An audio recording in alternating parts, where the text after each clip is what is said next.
예수님께서 가라사대 18번째 설교입니다. 남을 비판하지 말라. 예수님은 남을 비판하지 말라고 하시면서 아주 비유를 너무너무 아주 쏙 귀에 쏙 들어오게 비유를 드셨어요.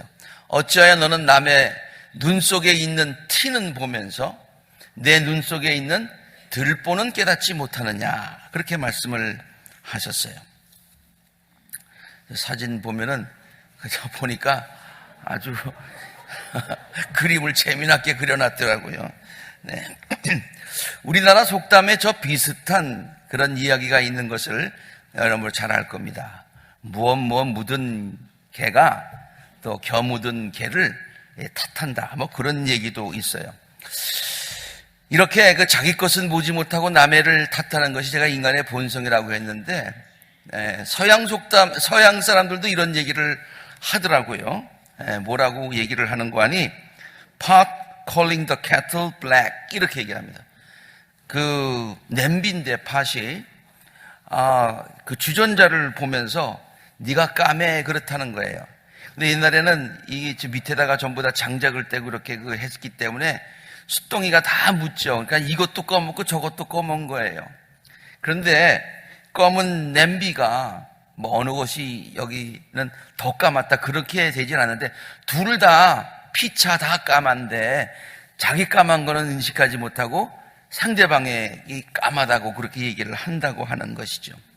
자, 이렇게 우리나라건 또 미국이건 옛날 예수님 시대건 다 모든 것을 다 모든 사람들이 이렇게 남을 자기의 잘못을 보지 못하고 남의 것을 보는 것은 인간의 본성 같습니다. 자, 다시 본문으로 돌아와서요. 예수님께서 이렇게 남의 눈에 있는 티는 보면서 내 눈 속에 있는 들보는 깨닫지 못하느냐라고 하는 것을 두 가지로 나누어서 두 가지 측면에서 오늘 살펴보겠습니다. 첫째는 어떤 측면인 거 아니? 자기 속에 있는 들보는 깨닫지 못하는 측면이에요. 자기 속에 있는, 예수님이 그렇게 말씀하셨잖아요. 먼저 자기 속에 있는 들보는 깨닫지 못하는 측면, 그 다음에 또 두 번째 측면은 남의 속에 있는, 남의 눈 속에 있는 티는 그 보는 측면을 나누어서 함께 생각을 해보고자 합니다. 먼저 사람들이 자기 눈 속에 있는 들보를 깨닫지 못하는 측면을 또 설명 한번 함께 살펴보겠습니다.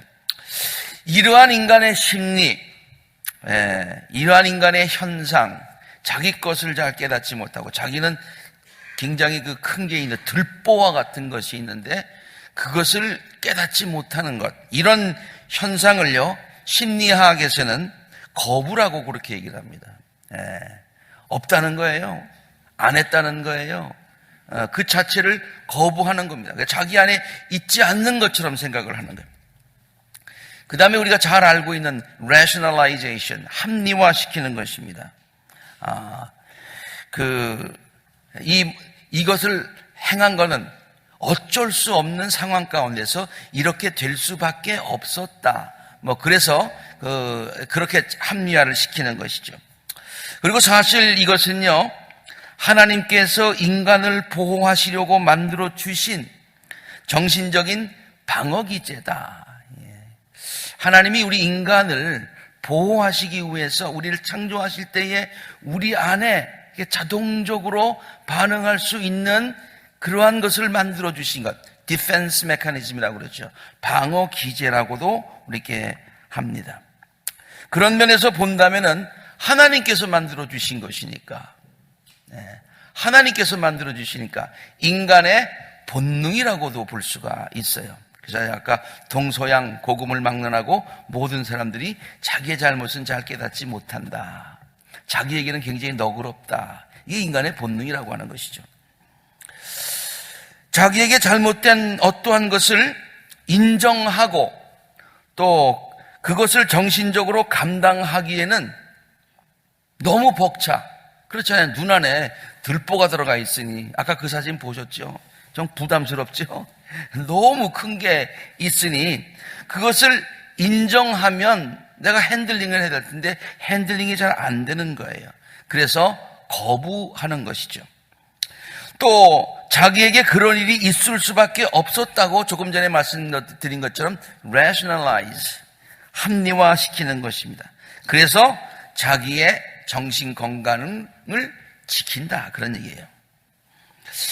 그래서 자기 눈 속에 있는 들보를 깨닫지 못하는, 예수님께서 그렇게 말씀하신 자기 눈 속에 있는 들보를 깨닫지 못하는 그런 측면에도 순기능이 있음을 깨닫게 됩니다. 우린 뭐 순기능, 역기능 그렇게 얘기하는데 뭐 긍정적인 면, 부정적인 면 그렇게 이해를 해도 괜찮겠어요. 사실 너무 지나치게 자신의 잘못된 것에 집착한다면 절대로 정신적으로 건강할 수 없기 때문이에요. 너무 자기의 잘못에 집착해가지고 이렇게 하면은 우리 정신 건강에도 좋지 않고요. 하나님께서도 우리에게 그것을 원하시는 것은 아니실 거예요. 하나님께서도 우리에게 우리의 모든 죄를 잊어주신다고 했는데 우리만 그것을 기억하고서 괴로워하면 되겠어요? 예. 그렇게 된다면 심한 자책감에 빠져 살 수밖에 없을 것입니다. 자존감을 잃어버리게 될 것입니다. 자신감을 잃어버리게 될 것입니다. 그리고 심한 우울증에도 빠지게 될 것입니다. 그리고 좀 더 나가면은 그런 극한적인 선택을 할 수도 있겠지요.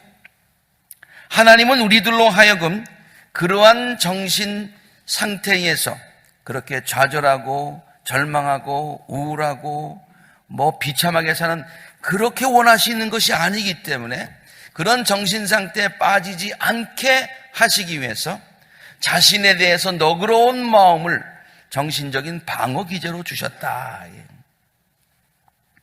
이런 것들을 생각해 보면은 하나님께서 얼마나 인간들을 창조하실 때에 세심한 배려를 하셨는가라고 하는 것을 알 수가 있을 것 같아요. 우리 지난 학기인가요? 이호영 박사님 여기 계십니다마는 우리 정신 건강에 관한 여러 가지 그 강의들을 우리가 들었어요. 제가 이 설교도 준비하면서 혹시 잘못된 것이 있을까봐 한번 전화를 드려서 그렇게 말을 해도 괜찮을까요? 이렇게 한번 자문을 얻은 적이 있습니다. 그런데요, 그때 제가 들으면서 느낀 것이 있었어요. 하나님께서 이렇게 우리 인간을 육신적으로 만들어서 너무 눈도 그렇고 그 다음에 모든 것도 그렇고 너무너무 신비하게 만들었어요. 그래서 우리 육신도 다치지 않게 만드셨어요. 그래서 눈에 뭐가 이렇게 들어가려고 그러면요, 머리가 생각하기도 전에 야 빨리 뭐가 들어와 눈 감어 그렇게 말하기도 전에 눈이 착 감겨지잖아요. 그래서 하나님께서 우리를 보호하신다는 것을 어떻게까지 표현하시는 거 아니? 하나님께서 우리를 눈동자처럼 보호하신다고 하잖아요. 그냥 그렇게 자동적으로 보호가 되게 되어 있어요. 인간의 육신만 신체만 그런 것이 아니라 정신도 하나님께서 이렇게 만드실 때에 아주 기가 막히게 만드셨더라고요. 그래서 아주 굉장한 충격적인 트라우마적인 그런 상황에서부터 우리 정신을 보호해 주시려고 하나님께서 그런 방어 기제들을 기가 막히게 만들어 놓으셨더라고요. 그래서 그런 면에서 본다면 이건 하나님의 은혜고 하나님의 배려요, 하나님의 축복인 것만은 사실입니다. 이렇듯 눈 속에 있는 것을 들보다 나는 전혀 핸들할 수가 없다. 그리고 그것 때문에 고민하고 수치심과 자책감을 갖고 어두운 삶을 사는 것도 큰 문제지요. 하나님이 원하시는 것도 아니죠. 그러나 동시에 자기 눈 속에 있는 들보만큼이나 큰 문제가 있음에도 불구하고 그것을 깨닫지도 못하고 인정하려고 하지도 않고 아무 일도 없던 것처럼 행동하는 것, 이것도 또한 큰 문제가 되는 것입니다. 이런 사람은 수치심을 모르는 사람입니다. 수치심. 사전적인 정의는 스스로를 부끄러워하고 느끼는 마음입니다. 그러니까 정말로 부끄러운 상태에 있는데 그것을 부끄러운 것을 부끄럽게 못 느끼는 그런 거란 말이에요. 또 한자어에 염치라는 말이 있죠. 이 말도 청렴하고 깨끗하여서 부끄러움을 아는 마음, 이게 염치예요. 그래서 염치 없다 그런 얘기는 부끄러워할 줄 모른다 그런 얘기예요. 왜? 잘못된 것을 잘못된 걸로 알지 못하고 부인하고 내셔널라이즈하고 뭐 사람이다 그런 거지 뭐 그런 태도만 가지고 살기 때문에 염치가 없어진다 그런 얘기예요. 예수님이 바로 이 점을 지적하신 거예요. 내가 네 안에 들보가 있으니 그것 가지고 고민하면서 그렇게 씨름하면서 살아라 그런 뜻이 아니라 그것을 깨닫고 그것이 있는 것을 인정하고 그리고 하나님 앞에 내어놓고 용서받고 그리고 또 남들을 그러한 용서하는 마음으로 바라보는 그러한 것을 가르쳐 주시기 위해서 예수님께서 그 말씀을 하신 것이다. 자기 자신을 돌아볼 줄 아는 지혜를 가져라. 하나님 앞에서 자신의 잘못을 깨닫고 고백하며 용서하고 회개하는 그러한 올바른 자세를 가져라. 하나님 앞에서 겸손한 마음을 가져라. 그것을 가르쳐 주시는 메시지다. 두 번째로 지금 자기 눈 안에 있는 들보를 보는 그런 관점에 대해서 말씀을 드렸는데 두 번째로 사람들이 남의 눈 속에 있는 티를 비판하는 측면에 대해서 한번 살펴보겠습니다. 앞에서 말한 자기 눈 속에 있는 들보를 깨닫지 못하는 것에 대한 그게 다 좋다는 얘기는 아닙니다만은 그래도 거기에 긍정적인 면이 있다고 말씀드렸듯이 남의 눈 속에 있는 티를 지적해 주는 것도 순기능이 있음을 알아야 돼요. 이것도 전혀 없으면 안 돼요. 그렇잖아요? 그래서 예수님께서 이런 말씀하신 건 아니에요. 남의 일에 전혀 간섭하지 말아라. None of your business. 그런 말씀하신 것은 아니에요. 남들을 정죄하는 마음으로 비판하고 그다음에 책망하고 상처 주고 그런 거를 하지 말라고 하시는 말씀이죠. 그러니까 여기에도 순기능이 있어요. 예를 들어서 부모가 자녀들이 잘못된 말과 행동을 했을 때에 그것을 지적해주고 고쳐주는 것은 부모의 책임이지요. 꼭 해야 되는 것이지요. 이것은 남의 잘못을 비판하는 부정적인 차원이 아니라 자녀들을 사랑으로 훈육하는 긍정적인 차원이에요. 그래서 그것을 못하게 되면 나중에 자녀들이 자기들이 잘못을 했어도 왜 잘못했는지 남들은 비난했는데 남들이 자신을 왜 비난하는지조차 깨닫지 못하는 그러한 자녀들이 된다. 그러므로 그것은 꼭 우리 부모로서의 해야 되는 기능, 책임이죠. 애정어린 마음으로 남을 비판하는 것이 아니라 사랑하는 마음으로 도와주려는 마음으로 그렇게 이끌어주는 것입니다. 필요한 것이죠. 저는 가끔 우리 부교육자들이 설교를 하고 나면은 좋은 의미에서 평가를 해 줍니다. 잘못한 것을 지적하기 위함이 절대로 아닙니다. 그걸 설교라고 했어? 그런 뜻은 전혀 아니에요. 저들이 더 좋은 설교자가 되기를 바라는 마음에서 그래도 여기에 있을 때에 부사역자로 있을 때 배우지 언제 배우겠나 그런 마음 가지고 하는 거예요. 그렇다고 해서 제가 그 부사역자들의 그 나이에 제가 그들보다 설교를 훨씬 잘했다 그 얘기도 아니에요. 네, 그 얘기도 아니에요. 그저 애정어린 어드바이스죠.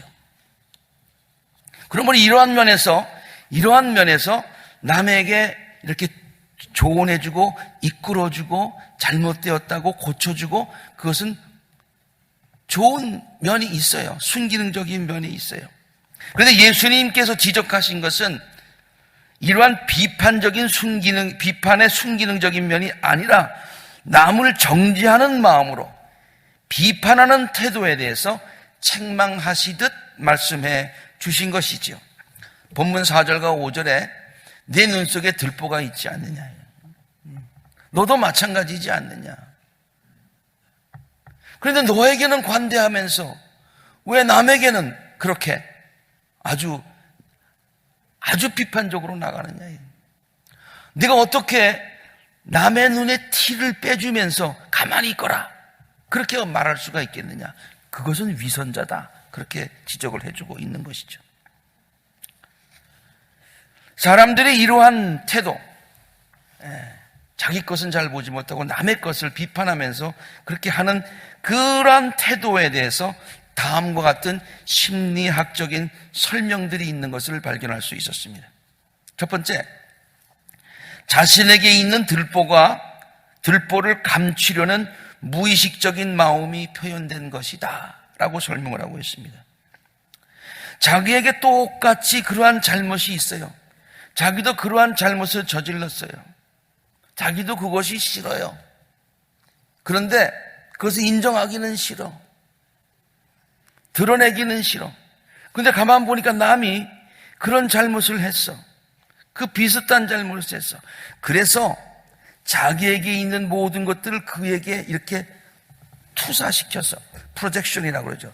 투사시켜서 그를 비판하고 책망함으로 자기는 상관없는 것처럼, 아니 자기 안에 있는 자신을 남을 책망하면서 책망하는 그와 같은 현상이다, 그런 얘기예요.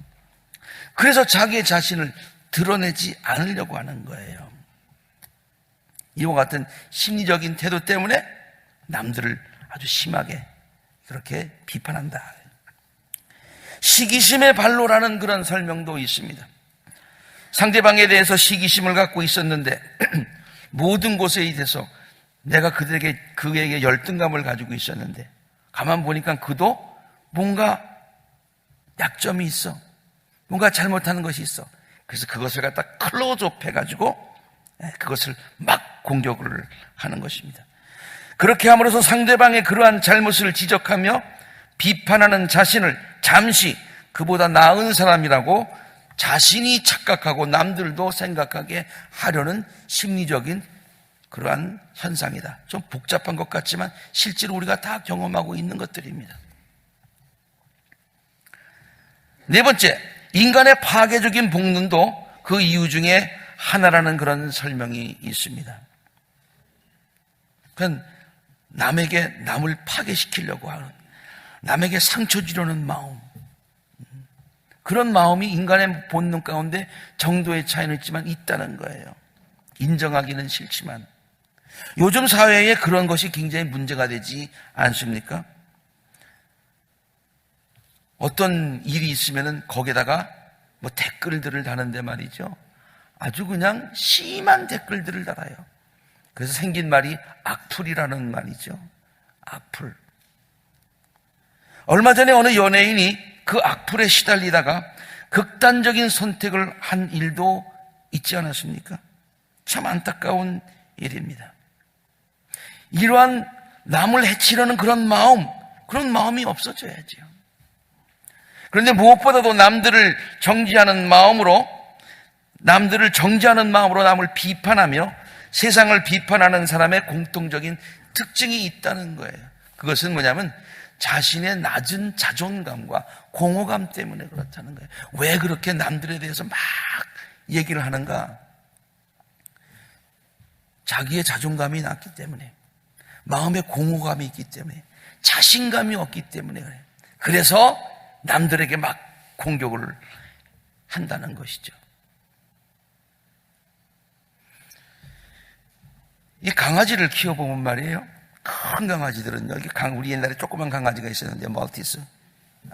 근데 그 강아지를 데리고 산책을 해보면요, 큰 강아지들이 이렇게 지나갑니다. 그럴 때 우리 강아지 정도는 전혀 신경도 안 써요. 그냥 지나가.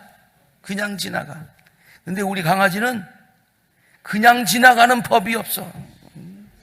그냥 지나가면 그것만 보면은 팍 짖어댑니다. 짖어대요. 너무 짖어져서 내가 물어. 야, 얘야, 데이지, 너 싸우면 네가 져. 너 그러지 마. 그냥 이쪽에 지나가면 너도 그냥 지나가. 그래. 근데 그거를 자기의 약함을 이렇게 이렇게 막 카바라도 할듯이 막 무섭게 찢어댑니다. 바로 그러한 모습이 자신감이 없을 때, 마음에 공허감이 있을 때 남을 이렇게 막 찢어대고 비판하는 것이 아닌가, 그렇게 진짜 설명을 하더라고요. 예수님께서 가르쳐 주신 황금률이라고 있습니다. 황금률이라고 하는 것은 예수님께서 이거 내가 지금부터 황금률을 가르쳐 줄게 그러면서 가르쳐 준 것이 아니었어요. 후세에 있는 많은 사람들이 예수님의 말씀을, 그 말씀을 삶에 적용해 보니까 딱 맞는 말씀이야. 그리고 어떤 때는 work하고 어떤 때는 work하지 않는 게 아니라 어디서나 work해. 시대가 지나도 work해. 변치 않은 진리야. 그래서 황금처럼 변치 않는다고, 그 룰이야말로 골든 룰이구나, 황금률이구나라고 후대가 정해준 이름이 있어요. 그 말씀이 무슨 말입니까? 마태복음 7장 12절에 남에게 대접을 받고자 하는 대로 너희도 남을 대접하라 라는 그런 말씀입니다. 남을 대접하면 너희도 똑같은 대접을 받게 된다고 하는 것이죠. 이것이 황금률이라는 거예요. 동서고금을 막론하고 반드시 적용되는 진리라는 거예요. 그러므로 남에게 대접을 하면 남에게 대접이 오는데, 오늘 이거 마태복음 7장 12절에 나온 말씀인데 오늘 7장 1절에 무슨 말씀이 있습니까? 남을 비판하지 말아라. 네가 남을 비판하면 그대로 그 비판이 너에게 돌아오게 돼 있다. 예수님의 12절에서 말씀하신 황금률과 똑같지 않습니까? 그래서 제가 이렇게 정리를 했어요. 너희가 남들을 대접하면 남들로부터 똑같은 대접을 받게 되듯이, 너희가 남들을 정죄하는 마음으로 비판하면 나중에 남들로부터 똑같은 비판을 받게 될 것이다. 이것은 언제 어디서나 반드시 적용되는 진리이다.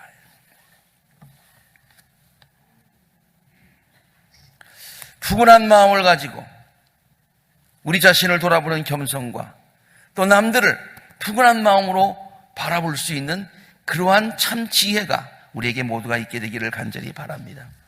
천국이 어떤 곳입니까? 천국이 어떤 것입니까? 서로가 먼저 남들을 대접하여서 모두가 남들로부터 대접받으며 사랑과 행복을 느끼는 것이 천국입니다. 다시 한번 말씀드립니다. 천국은 황금률처럼 내가 남들을 먼저, 다 서로가 먼저 대접하여서, 그래서 모두가 남들로부터 다 대접을 서로가 받아서, 그래서 만족감을 느끼고 사랑을 느끼고 행복한 공동체를 이루는 것, 가정에서, 교회에서, 직장에서, 우리가 있는 곳에서 행복을 누리는 것, 이게 천국이다, 그런 얘기예요. 그러면 지옥은 어느 곳입니까? 똑같은 황금률이라고 하는 것을 적용한다 그러면 서로가 먼저 남을 정죄를 하는 거예요. 비판을 하는 거예요.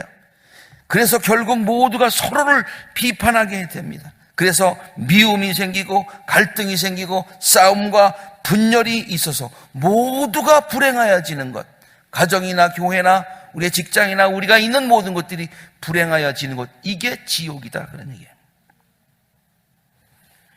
간절히 바라기는 우리의 가정이 천국이 되어지기를 간절히 바랍니다. 그리고 내 자신을 주님 앞에 내려놓음으로, 그리고 용서받음으로 내 마음 가운데 진정한 천국을 경험할 수 있게 되기를 바랍니다. 그리고 남들을 넓은 마음으로 보아줌으로 내 마음속에 또 천국이 경험되어지기를 바라요. 우리 성도들이 모든 우리 교회에서 천국의 기쁨을 이렇게 서로가 서로를 감싸며 서로가 서로를 대접하고 서로가 서로를 이렇게 이해해주는 그와 같은 사랑과 믿음의 공동체가 되어서 이것이 천국의 기쁨을 미리 맛보는 복된 천국의 그림자가 되기를 간절히 바랍니다. 제가 이런 기도를 마지막으로 드렸습니다. 주님, 먼저 우리 자신을 돌아보는 지혜를 주시옵소서. 그리고 하나님의 눈으로 우리 남들을 바라볼 수 있도록 도와주시옵소서. 내 눈으로 그의 잘못을 지적하고 그를 비판하는 것이 아니라 하나님이 그를 보시는 마음으로 나도 그 관점으로, 그 시선으로 저들을 볼 수 있도록 도와주시옵소서. 그래서 먼저 우리 안에 천국을 경험하게 하시고 이웃들과의 관계에서 천국을 경험할 수 있도록 도와주옵소서. 아멘. 함께 기도하시겠습니다.